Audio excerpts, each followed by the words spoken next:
కదా! ఇక రమ గారు నేనొకటి చెప్పాలండి. సారీ.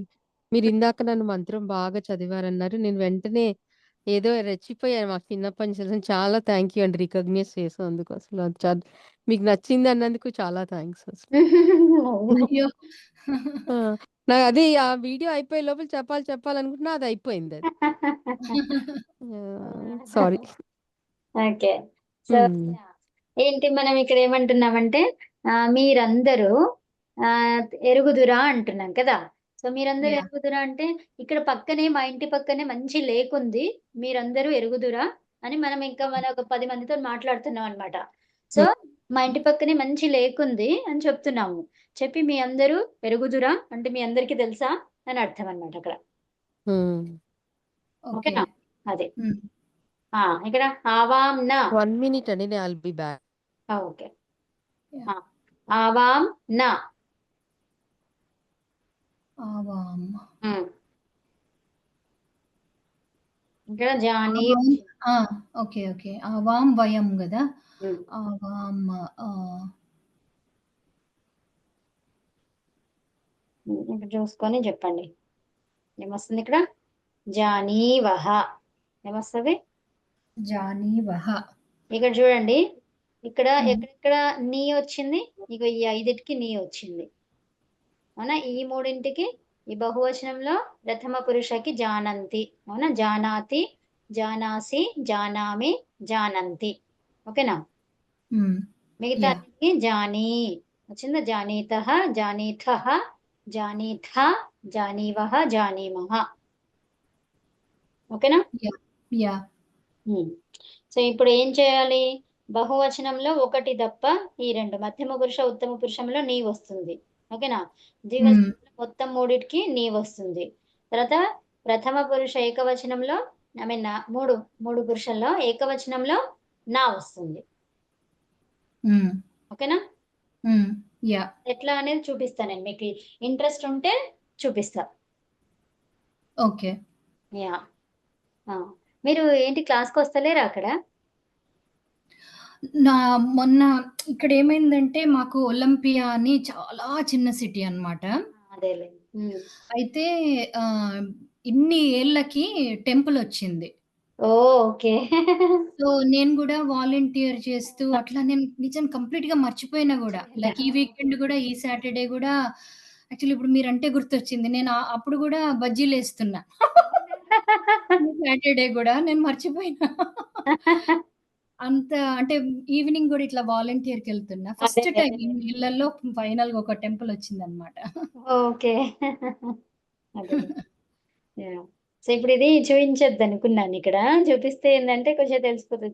తెలియకుండానే మీరు రూపం జెప్పేస్తే ఇంకా హ్యాపీనెస్ ఉంటది గదా! అని అనుకున్నాను. చెప్తున్నారులే ఇంతవరకైతే చెప్పారు గదా! యాహ్! ఏంటండి? ఇది అంటే ధాతు రూపము ఇదుంది గదా! హ్మ్. ఇక్కడుంది. కానీ నేను చూయించకుండానే మీరు చెప్తారేమో ఓహ్! యాహ్! అని చూసాను ఓకే. గదా! ఇంతవరకి. బానే జెప్పారు అంటున్నాను. ఓకే. సో, ఏం జెప్పానంటే ఇందాక ఇప్పుడు చూడు ఇక్కడ జానాతి, జానాసి, జానామి. అవునా? హ్మ్. హ్మ్. ఏకవచనం మొత్తం గూడా ఏముంది? నా ఉంది. యాహ్! ద్వివచనం మొత్తం గూడా నీ ఉంది. నీ నీ. ఉంది. బహువచనంలో ఒక్కటి నంతి. అంతే. అంతి లాగుంది. అవునా? జానంతి. అవునా? ఆ! తర్వాత మిగతాయి రెండేంటి? నీ హ్మ్. ఉంది. నీ ఈ నీ. ఉందా? ఈ మహా. చెప్పండి. హ్మ్. ఆ! హ్మ్. అది. ఓకేనా? హ్మ్. అది చెప్పాననమాట. ఓకే. ఓకే. సో, ఇప్పుడు ఆవాం ఒచ్చింది. ఆవాం అనేదేంటిది? ద్వివచనం. సో, హ్మ్. ద్వివచనంలో ఏముంటది? నీ ఉంటది. హ్మ్. ఒకటి గుర్తుపెట్టుకోవాలి. తర్వాత ఏమైంది? హ్మ్. జానీ ఇంకేమొస్తది? వహ. వహ. అర్థమైందా? హ్మ్. హ్మ్. జానీవహ. ఆవాం న జానీవహ. ఓకే. హ్మ్. ఆ! తర్వాత ఏతే బాలికే. ఇక్కడ ఇదేమొచ్చింది వచనం? ద్వివచనం. ద్వివచనం. కాబట్టి ఏమొస్తది? నీ. నీ రావాలి. సో, ఇప్పుడేం రావాలి? ఇది ప్రథమనా? మధ్యమనా? ఉత్తమనా? ఇది బాలిక అనేది? ప్రథమ. ప్రథమ. కాబట్టి ఇక్కడేం రావాలి? ప్రథమ ద్వివచనం ఏమొస్తుంది? జానీత. త అంతే. ఉట్టిత. హ్మ్. హ్మ్. సహ కదా! హ్మ్. తహ. హ్మ్. జానీతః. హ్మ్. ఏతే బాలికే జానీతః. ఇప్పుడు చూసుకోండి, జానీతః. ఇప్పుడు చాలా సంతోషంగా ఉంటది కదా, మనకు వచ్చింది అనేది, అలా అన్నమాట. యా అది ఓకే. సో ఏతే, ఏతే బాలకాహ. ఇక్కడ ఏమొచ్చింది? బహువచనం బహువచనం. ఇదేంటిది? పురుష, పుంలింగం. ప్రథమ పురుష, పుంలింగం. పుల్లింగం అవసరం లేదు కదా, ఏది ఉన్నా కూడా అంతే ఉంటుంది క్రియలకి, అవునా? అంతేనా? యా యా సో ఇప్పుడు ఏంటి? బాలకాహ. ఇదేంటిది? ప్రథమ పురుషనా, మధ్యమ పురుషనా, ఉత్తమ పురుషనా, అది చూసుకోవాలి. ఏ పురుష ఇది? బాలక అంటే ప్రథమ ప్రథమ బహువచనం. సో బహువచనంలో ఏమొస్తుంది? అంతి. చెప్పండి ఇక. జానంతి. అంతే, జానంతి అర్థమైందా? బాలికాహ ఏం రావాలి ఇక్కడ? జానంతి. అంతే. బాలకౌ జానాతః. వచనం ఏంటిది? జానీతః. జానీతః జానీతః. రమా జానాతి. జానాతి. ఏకవచనం కాబట్టి ఏంటిది? ఎలా ఉండాలి? మొత్తం నానే ఉంటది, అంతేనా? ఏకవచనం 3 కూడా జానాతి, అవునా? జానాతి, జానాసి, జానామి. జానామి. ఓకేనా? మోహనః జానాతి. అంతే, జానాతి వచనం కాబట్టి జానాతి. యువాం ఇదేంటిది? అది వచనం ఏంటిది? ద్వివచనం. ద్వివచనం. సో ద్వివచనంలో ఎట్లా వస్తుంది? ఇది మధ్యమ పురుష. జాని జాని స్వహ జానీవహ. ఇది మధ్యమ పురుష. ఏంటిది? ఏది మీరు 13 మీరు అనేది? యువాం మధ్యమ పురుష బహువచనం. యువాం ద్వివచనం. యూయం. ద్వివచనం. ఓకే, వయం యూయం. యువాం ద్వివచనం. ఏమొస్తుంది? జానీవహ. జానీ. జానీతః. మహాప్రాణము విసర్గ, అవునా? జానీ ఉత్తమం. భవాన్ జానాతి. జానాతి. ఓకేనా? ఇక్కడ ఏమంటున్నాము? వయం మేము, కించిత్ అపి, కించిత్ అపి అంటే ఏంటి? కొంచెం కూడా. ఎరగము. సో ఇప్పుడు ఏం కావాలి ఇక్కడ? వయం అన్నాం ఇక్కడ. సో వయం ఏంటిది? వచనం బహువచనం. బహువచనం. ఎక్కడుంది అది? ఉత్తమ పురుష. ఉత్తమ ఉత్తమ పురుష వస్తుంది, నీ రావాలి, జానీమః. అంతే. అర్థమైందా? ఈ ప్రథమ పురుషులో ఏమొస్తుంది? నా వస్తుంది, అంతి కదా. జానంతి. ఇక మిగతా అంతా నేనే వస్తుంది, అవునా? బహువచనంలో. ఓకేనా? ఏతే బాలకాః సర్వం జానంతి. జానంతి. తాః బాలికాః అపి సర్వం జానంతి. అంతే. ఇక్కడ ఏమంటున్నారు? వాళ్ళందరూ కించిత్ కూడా ఎరగరు. ఏతే బాలకాః సర్వం జానంతి. అంతా తెలుసు వాళ్ళకి. ఎవరికి? వాళ్ళంతా ఎరుగుదురు. వాళ్ళు కాదు, ఇక్కడ ఏంటి? ఏతే వీళ్ళు, ఈ బాలకులందరూ అంతా ఎరుగుదురు. ఓకే. సో తాః బాలికాః. తాః దూరమా దగ్గరనా? ఆ బాలికలు. ఆ బాలికలు కూడా, అపి కూడా, ఆల్సో, అవునా? సర్వే జానంతి. జానంతి అంటే ఆ బాలికలు కూడా ఎరుగుదురు. భవత్యౌ. భవత్యౌ కిం? జానతః. వచనం. వచనం చూడండి ఇక్కడ. ద్వివచనం. ద్వివచనంలో ఏమి రావాలి? జానతః. ద్వివచనం మొత్తం ఏమొస్తుంది? నీ. జానీతఃనా? జానీతః. సో ఏషా మాం జానామి. ఏషా మాం జానాతి. జానాతి. త్వం తాన్. త్వం. త్వం వచ్చింది, ఏంటది? పురుష. సెకండ్ మధ్యమ. మధ్యమ పురుష. వచనం ఏంటిది? అది సింగిల్ ఏకవచనం. ఏకవచనంలో ఎట్లా వస్తుంది? నానా సి నేనా? జానాసి. జా అంతే. త్వం తాన్ జానాసి. ఉత్తమం. అంటే ఏంటి? నువ్వు ఏమిక్కడ? తాన్. నన్ తాన్. నన్ హ్మ్. నో. తాన్ గదా! హ్మ్. అతన్ని ఆహా! ఏ కాదా? వచనంలో ఉంది ఇది? వాళ్ళను. బహువచనంలో కదా! హ్మ్. వాళ్ళను. నువ్వు వాళ్ళను ఎరుగుదువు. హ్మ్. త్వం తాన్ జానాసి. హ్మ్. తర్వాత ఇక్కడ త్వం అస్మాన్ నా జానాసి. హ్మ్. అంటే ఏమంటున్నారు? నువ్వు మమ్మల్నందరినీ ఎరగవు. ఎరగవు. ఉత్తమం. వయం యుష్మాన్. ఇక్కడ వయం వచ్చింది. ఏంటి? హ్మ్. బహువచనం. సో, బహువచనంలో ఉత్తమ పురుషలా ఉంది కాబట్టి ఏం కావాలి? నీనా, నానా లేకపోతే నీ జానీమహ. ఆ! అది. ఓకేనా? హ్మ్. భవత్యౌ. వచనం ఏంటి? నద్యౌ. హ్మ్. నది, నద్యౌ. హ్మ్. ద్వివచనం. ద్వివచనం. ద్వివచనంలో ఏం రావాలి? నీ. ఏం రావాలి? జానీతః. జానీతః. ఉత్తమం. ఏతాః తాన్. ఇక్కడేంటి? ఏతాః బహువచనం. వీళ్ళందరూ ఆ!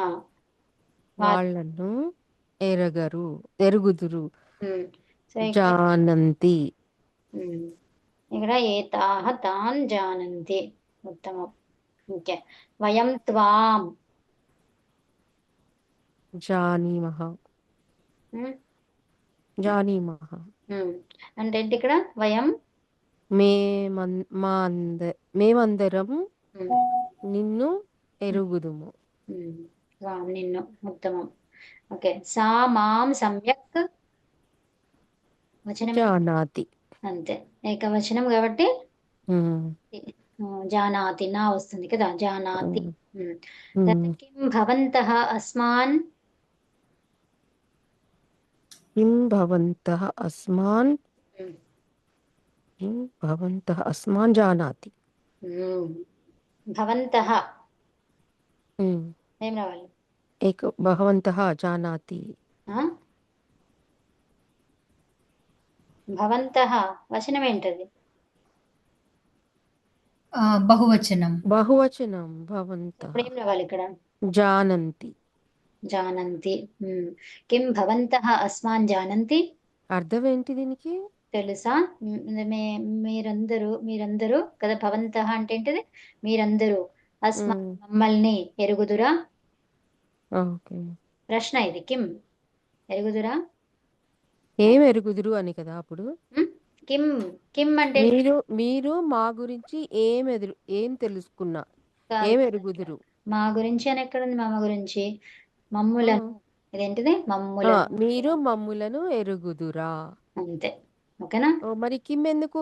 అప్పుడు భవంతః అస్మాన్ జానంతివా అని అడగాలి కదా. వా అడగొచ్చు, కిం అడగొచ్చు. ప్రశ్ననే కదా ఇది. అంటే మా గురించి మీకు ఏం తెలుసు అన్నట్టుగా అడుగుతున్నారు కదా. అట్లా కాదు. వా అంటే వాకి ప్రశ్న కింకి తేడా ఏంటి? తెలుసా మీకు? చేస్తున్నావా అంటే డిఫరెంట్, ఏం చేస్తున్నావు అంటే డిఫరెంట్ కదా. కిం అంటే ఏంటిది? అర్థం ఏంటిది? నీకు తెలుసు కదా? కిమ్ అంటే ఏంటి? అంతే. ఆ! ఏంటి? మీరందరూ మీ మమ్మల్ని ఆ, ఎరుగుదురా? ఏంటి మీరందరూ మమ్మల్ని ఎరుగుదురా? అలా. మీరందరూ మమ్మల్ని మా గురించి I don't know. Yeah, here this is confusing. అట్లా ఉండదు. ఇదేంటి కిం అంటే కాదు ప్రశ్న. కవిత, భవంతః అస్మాన్ హ్మ్. జానంతివా? వా అని పెట్టొచ్చు, పెట్టకపోవచ్చు. ఇక్కడ కిమ్ వచ్చేసింది కదా! కిం భవంతః అస్మాన్ వా జానంతి. అని పెట్టినామంటే నీకు డౌట్‌ఫుల్‌గా అడుగుతున్నావు అని అర్థం అక్కడ. ఇది ఆ, క్వెషన్ నువ్వు అడుగుతున్నావిగ. ఆ, అర్థమైందా? ఓకే. జానంతి కిం అని అడగొచ్చు. కిం భవంతః అస్మాన్ జానంతి యా, అట్లా అడగొచ్చు. ఓకే.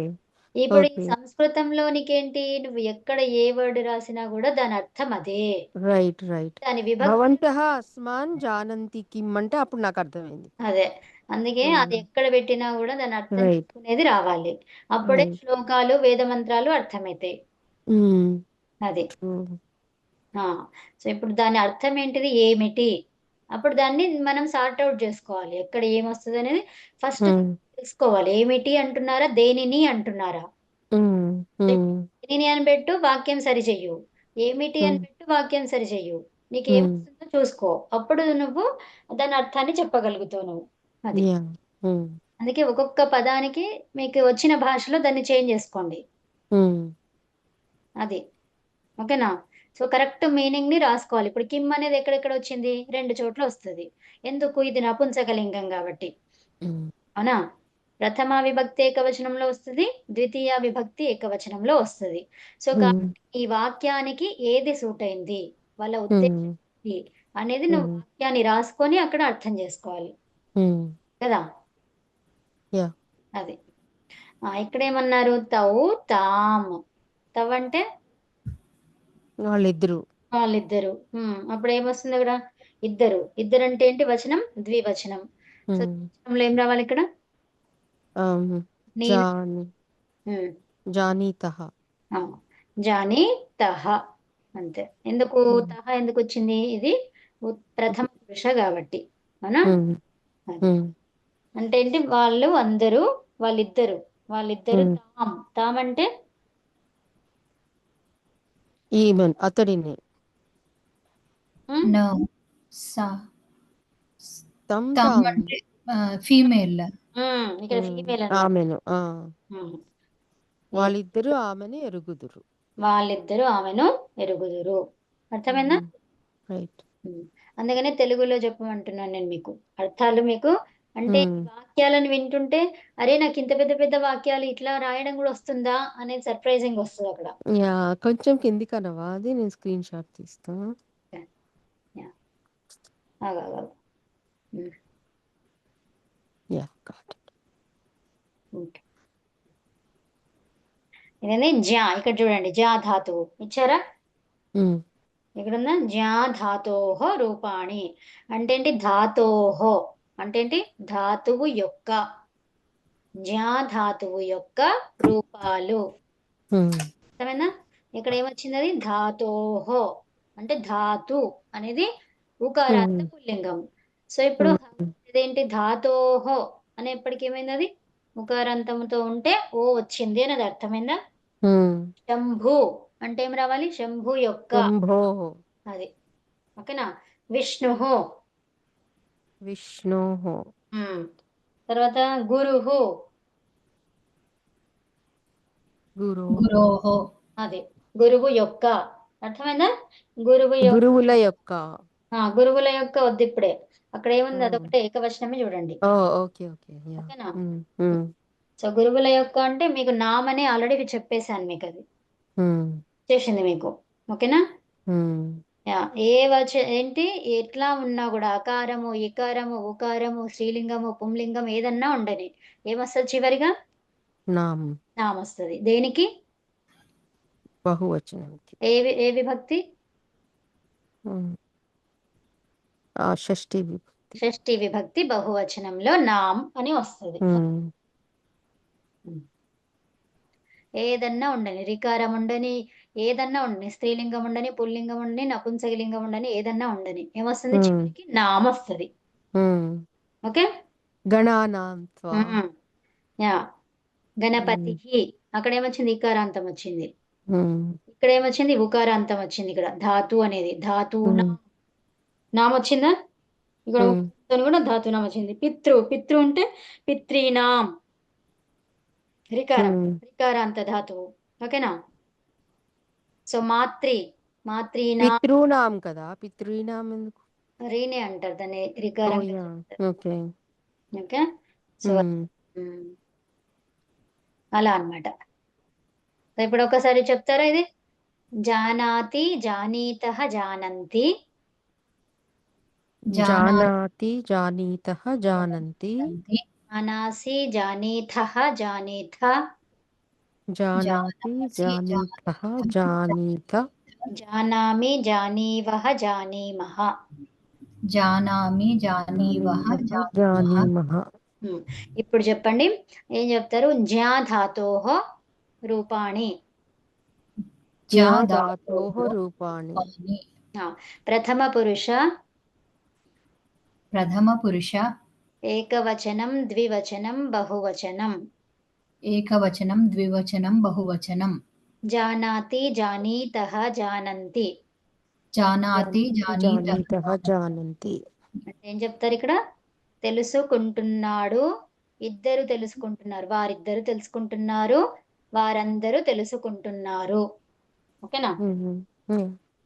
మధ్యమ పురుష ఏకవచనం ద్వివచనం బహువచనం.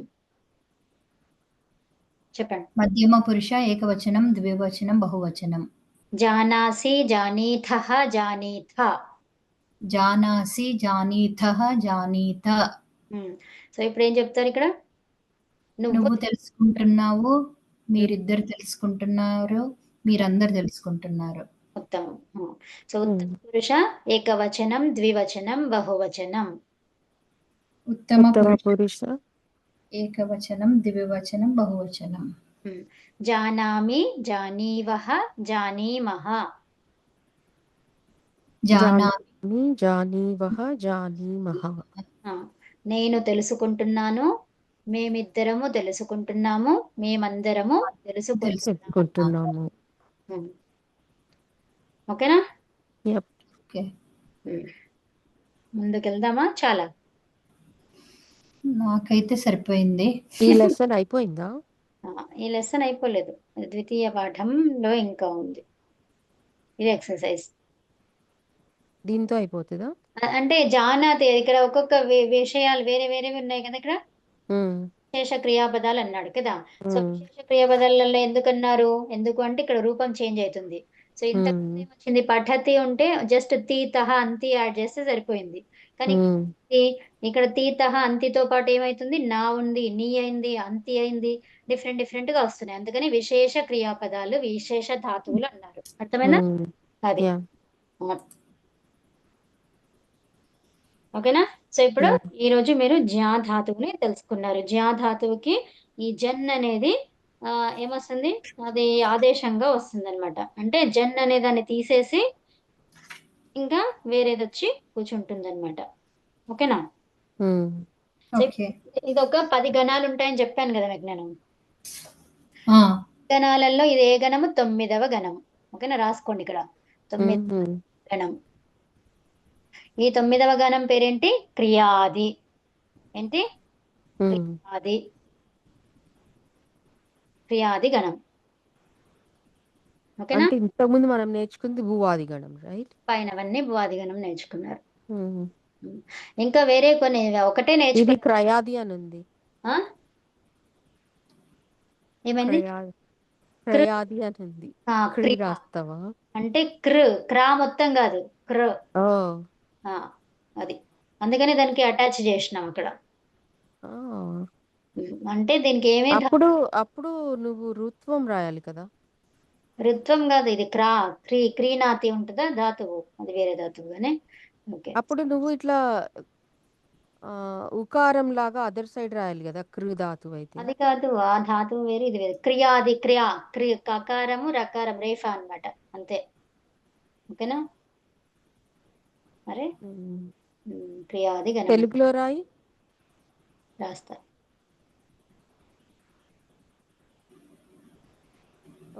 క్రియాదియా?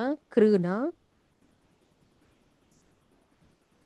ఇక్కడ క్రియా కాకి దీర్ఘం రావాలి. ఓకే. ఓకే. క్రియాది 2 ఒత్తులు. ఓకే. ఓకే. జ్యా ధాతువు ఏంటిది? క్రియాది గణంలో ఉన్నటువంటి ధాతువు. సో క్రియాది గణంలో ఏమొస్తుంది? నా అనేది వికరణ ప్రత్యయం అన్నమాట. ఏంటిది వికరణ ప్రత్యయము? ఏమో చెప్తున్నావు, ఇవన్నీ గుర్తుంటాయో లేదు. అదేలే, జస్ట్ విన్నది ఏదో ఒకటి అప్పుడెప్పుడు గుర్తు. వికరణ ప్రత్యయం అంటే ఏంటి? వికరణ ప్రత్యయం అంటే మనము ధాతువుకి రూపం ఒకటి రావాలి అంటే అది అవసరం అన్నమాట. ఏమేం ప్రత్యయాలు? తింగ్ ప్రత్యయము, తర్వాత కృదంత ప్రత్యయము అనేది వికరణ ప్రత్యయం. అలా చెప్తారు. సో మరి తింగ్ ప్రత్యయం అంటే ఏంటి? తి, తహ, త, అంతి అవి ఉన్నాయా? ఇవన్నీ కూడా తింగ్ ప్రత్యయాలు. అంటే ఓకే. ఇప్పుడు నువ్వు ఈ గణం గురించి కొంచెం చెప్తావా మరి? ఇంకొంచెం? చెప్పనా? హ్మ్. అదేమి రమా ఓకేనా? ఆ? ఓకేనా చెప్పనా?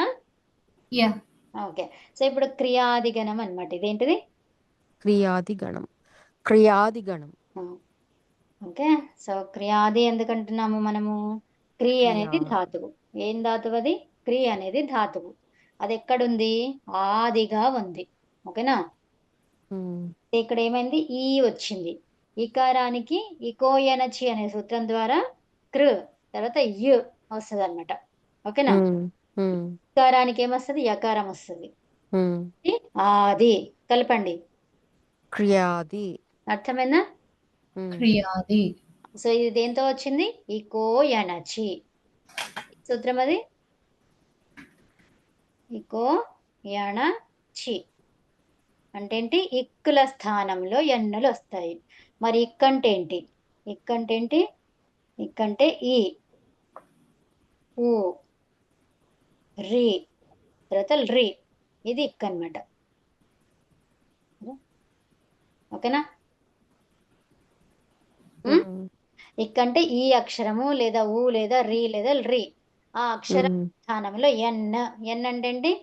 యు, వ్, రు, లు. ఇవి వరుసగా వస్తాయన్నమాట. అంటే ఈ ఉంటేనేమో ఈ లేదా ఈ దీర్ఘం ఉంటే యు వస్తది.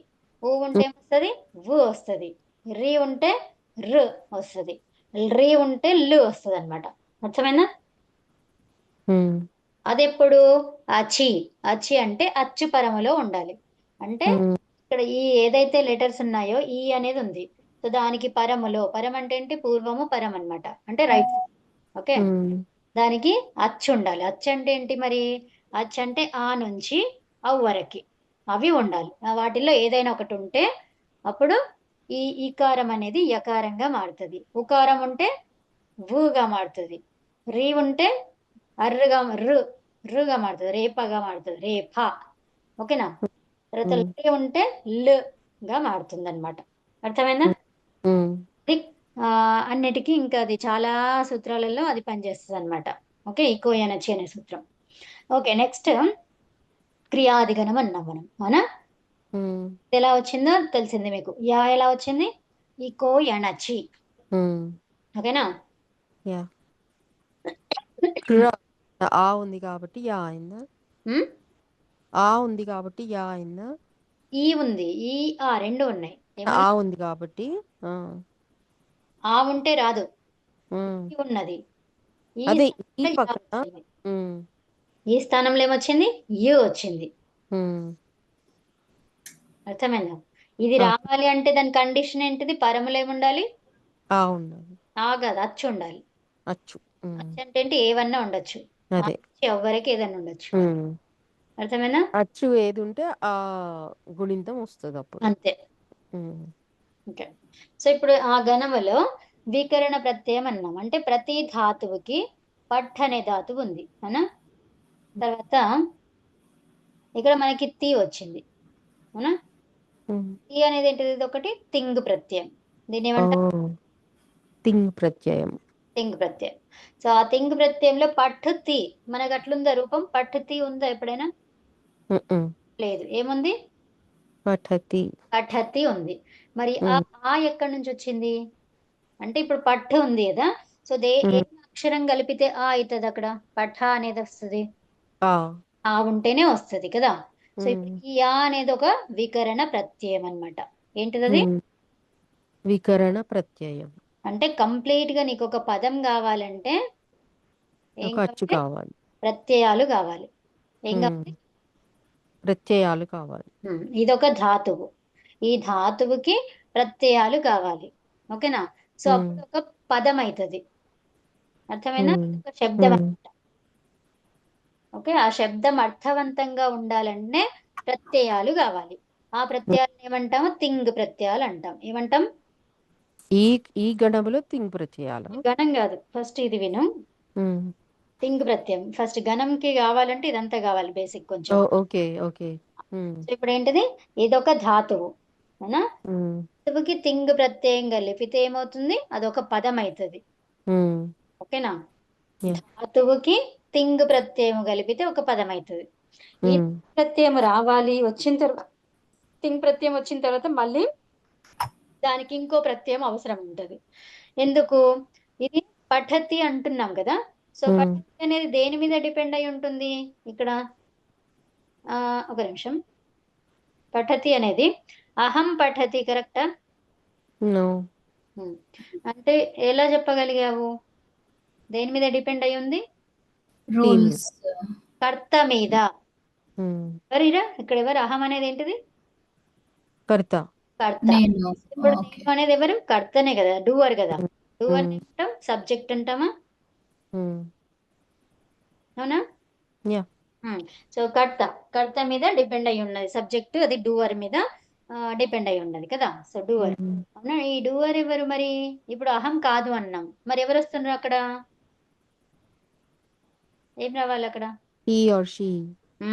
సో అంటే ఏంటి? థర్డ్ పర్సన్ వస్తుంది. ఏమొస్తుంది? ఉమ్, థర్డ్ పర్సన్ వస్తుంది. ఆ థర్డ్ పర్సన్ మీదనే ఇది డిపెండ్ అయ్యి ఉంది కదా.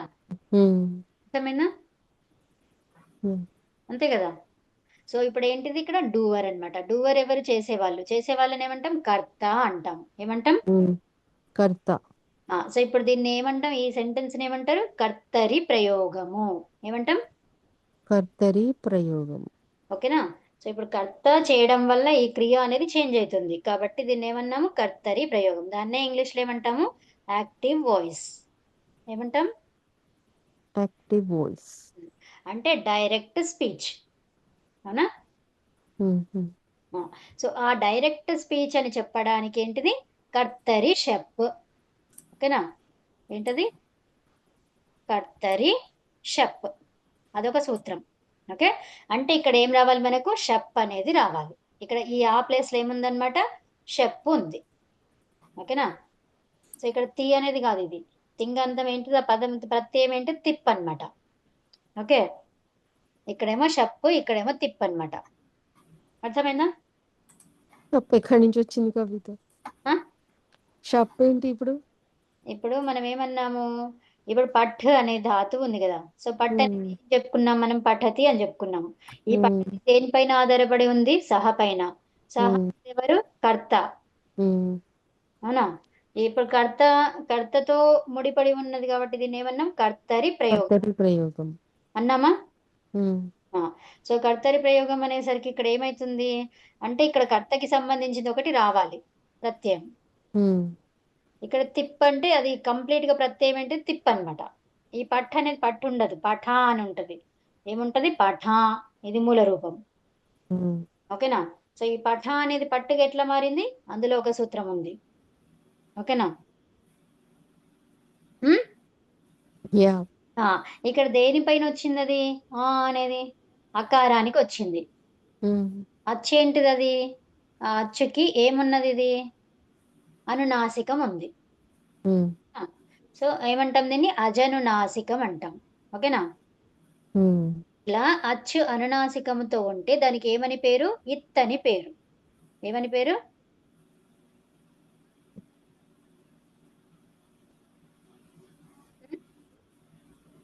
ఇత్.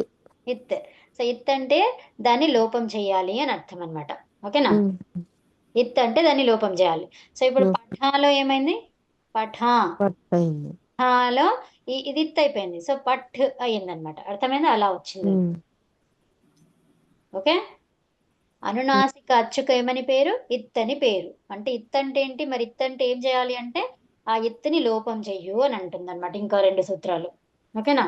ఉమ్, కాబట్టి అప్పుడు అలా పఠ్ అనేది వచ్చింది. ఓకే. ఉమ్, సో ఇప్పుడు కర్తరి ప్రయోగం కాబట్టి ఆ కర్తరి ప్రయోగం అయితే అది ఇక ధాతువు గణములో కూడా చూసుకుంటాం అనమాట. ఆ గణంలో చూస్తే కూడా అది షప్. ఓకేనా? అభ్వాది గణం కాబట్టి అభ్వాది గణంలో ఏముంటుంది? షప్ ఉంటుంది అనమాట. ఈ షప్పులో ఇది షకారము ఇత్ అవుతుంది. ఇత్ అంటే ఏంటి? ఇప్పుడే చెప్పుకున్నాం. ఏమని? లోపం. లోపించడం. సో ఇప్పుడు పు అనేది ఏంటిది? ఈ పు అనేది హల్. ఏమంటాం దాన్ని? పు, కు, వు ఇవన్నీ ఏంటివి? లు. అల్లు. హల్లులు. ఈ హల్లులన్నీ కూడా, ఈ హల్లు ఎక్కడుంది ఈ శబ్దంలో? ఎండ్‌లో ఉంది. ఇలా ఉంది ఉత్తమం. సో దాన్ని ఏమంటాం హల్ అంతము. ఏమంటాము అలంతము. హల్ అంతము. దానికి ఏమని పేరు ఇత్ అని పేరు. ఎక్కడెక్కడైతే ఇత్ అని పేరు వస్తుందో దానికి లోపం చేయాలి. అర్థమైనా? అర్థమైనా? అది లోపం చేస్తేనే హలంతం వచ్చింది కదా. లోపం చేస్తే ఇత్ లోపం అయితేనే ఇత్ అంటేనే లోపించడం కదా. ఇత్ అంటే లోపం కాదు. ఇత్ అని సంజ్ఞ పేరు. ఇప్పుడు శ్రీదేవి అంటే ఎవరు అంటే ఏం చెప్తావు? శ్రీదేవి అనేది ఏంటిది? పేరు. నేమ్. అర్థమైనా? ఉమ్, ఒక మనిషి ఇలా ఉంటారు, వాళ్ళ పేరు శ్రీదేవి. అవునా? సో ఉమ్, అట్లాగా ఇప్పుడు పు అనేది హల్. ఆ హల్ ఉమ్, ఎక్కడ ఉండాలి? శబ్దానికి అంతములో ఉంటే దానికి ఏమని పేరు? ఇత్. ఇత్ అని పేరు. ఆ ఇత్ అయిన దాన్ని ఏం చేయాలి? లోపం చెయ్యాలి. ఉమ్, లోపం అంటే ఏంటి మరి? కనిపించకుండా చెయ్యాలి అంటే కట్ చేస్తున్నాం మనం అక్కడ. ఉమ్, అర్థమైందా? ఊరికే చెప్పి ఊరుకోవట్లేదు. ఉమ్, దాన్ని ఏమన్నారు? అదర్శనం లోపహ. లోపం అంటే ఏంటి? అదర్శనం. అదర్శనం అంటే ఏంటి? కనిపించకుండా చెయ్యడం. ఉమ్, ఓకేనా? సో ఇప్పుడు షూ పోయింది. ఏం పోయింది అక్కడ? షూ పోయింది. షూకి ఇత్ అని పేరు. ఓకే, లషక్వ తద్దిది అనే సూత్రం ద్వారా షూకి ఇత్ అని పేరు. ఇత్ అంటే మరి లోపం చేయాలి దాన్ని. అవునా? ఇంకేం మిగిలింది ఇక్కడ? షాలో ఉన్నటువంటి ఆ, ఆ మిగిలింది. అలా ఒకటి మిగిలింది అనమాట. అంటే ఏంటి? ఇది వికరణ ప్రత్యయము. దీన్ని ఏమంటాము? ఈ షప్ అనేది ఏంటి? వికరణ ప్రత్యయం. ఏ గణానికి వికరణ ప్రత్యయం అంటే భ్వాది గణానికి. దేనికది? భువాదిగ్రహణం. ఈ భ్వాది గణం ఎన్నో గణం? మొదటి గణం, ఫస్ట్ గణం. భూధాతు కదా. ఉమ్, భూధాతు నుంచి మొదలవుతుంది కాబట్టి భ్వాది గణం. అది ఫస్ట్ది. మళ్ళీ తర్వాత ఇప్పుడు క్రియాది అన్నాం. ఇది ఎన్నో గణం? ఇది 9వ. 9వ గణం. అంటే ఇప్పుడు ధాతువేమని చెప్పుకున్నాం మనం? క్రీ అని చెప్పుకున్నామా? ఉమ్, క్రీ అనేది ధాతువు. ఇప్పుడు ఏముండాలి ఇక్కడ? ఇక్కడ షప్ లాంటిది ఇంకో ఏదో ఒకటి ఉంటది కదా. సో ఇది గణం పేరు కాబట్టి దీనికి ఏమి వికరణ ప్రత్యయం వచ్చింది? స్నా. ఏమొచ్చింది? ష్నా. స్నా. ఇక్కడ ఏమొస్తుంది? తిప్పు. తిప్పులో ఏంటి? పకారము. పకారానికి ఏమని పేరు? హల్లు చివరిగా ఉంటే ఇత్ అని పేరు కాబట్టి దానికి ఏం చేయాలి? లోపం చేయాలి. మిగిలింది ఏంటి? తి. అర్థమైందా? ఉమ్, సో ఇప్పుడు స్నా అనా. ఇప్పుడు మరి ఇది లోపం చేస్తే మరి రాయడం ఎందుకు అనే డౌట్ వస్తుంది కదా. అయితే ఎందుకు అంటే ఇప్పుడు ఇది లోపం చేసినామా?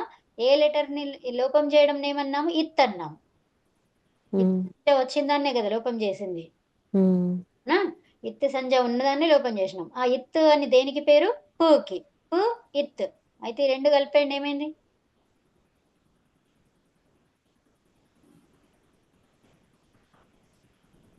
ఫు ఇత్త. ఉమ్. పత్. ఉమ్. ఇది చేద్దాం. తి. తి. ఇది రెండు కలపమంటున్నాను నేను. ఏమైంది? యా, తృప్తి లాగా ప్తి అవుతుంది.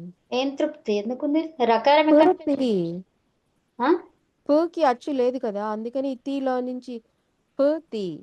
అది కాదు. ఇది చూడమ్మా, ఇది దీన్ని కలుపు. దేన్ని కలపాలి? ఇవి రెండింటిని కలుపు. అక్కడ బాక్స్ లో పెట్టిందని కలుపు. పు. పిత్. పిత్. ఉత్తమం. ఉమ్, ఎంతసేపు అవుతుంది ఎందుకు? ఇప్పుడు ఇందాకనే చెప్పావుగా గుణింతాలని. ఇప్పుడు ఓకే. నువ్వు ఇది కలుపు అంటే ఇక్కడ కింద పు రాసావు కదా, నేను బాక్స్ లో చూడట్లేదు.